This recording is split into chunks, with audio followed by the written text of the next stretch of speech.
ఈ 14 ఏళ్లలో ఈ ఉద్యమం చేసిండు. మనం కూడా ఆ వ్యూహ రచనను కూడా నీవు చెప్పిన విద్య నీరదాక్ష, నీ విద్యను మేము కూడా ఆచరిస్తాం, అదే ఆచరిస్తాం. డెఫినెట్గా అది పనికొస్తుందని నేను అనుకుంటున్నాను.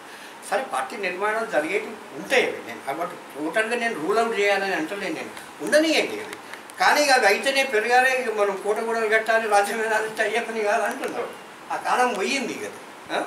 సో అనేకమైనటువంటి వ్యూహాలతోటి ఏమైనా ఇవాళ యువశక్తిని మనం సమీకరణ ఎక్కువ జరగాలి. అసలు పార్టీ బలం అంతా కూడా ఆయువు పట్టు అదే అన్నమాట. అలాంటి వాడు వెనుక సలహాలు ఇవ్వడానికి అనుకుంటాడు, కానీ పోరాటం చేయడానికి నడిపించడానికి యువశక్తిని మనం సమీకరించుకోగలిగితే అంత మంచిది. అయితే నాకు అందిన మొన్నటి మన దాంట్లో కూడా పార్టీ ఆవిర్భావ సభలో కూడా అందరూ ఒక మాట అన్నారు. చాలామంది యువకులు వచ్చిందండి, కనీసం ఒక 5,000 మంది యువకులు కనపడ్డారు. అది ఒక చాలా మంచి సైన్ అన్న కాదా. యువశక్తి మన వెనుక ఉందనుకోండి, వాళ్ళే ధైర్యంగా పోరాటం చేసేది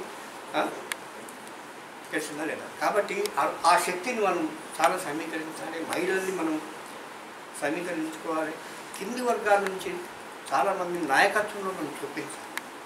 ఎప్పుడైనా కమ్యూనిస్టు పార్టీ అయిన పేరేమో పేదల పార్టీ, అధికారం మాత్రం ఇంకోటి అట్లా ఉండొద్దు.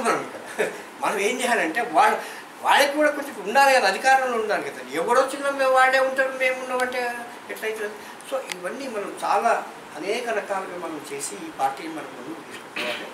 చాలా రాత్రి మగడు మనం కష్టం చేయాలి. మీరంతా ఆలోచించండి. ఏదైనా నిజాయితీ దీన్ని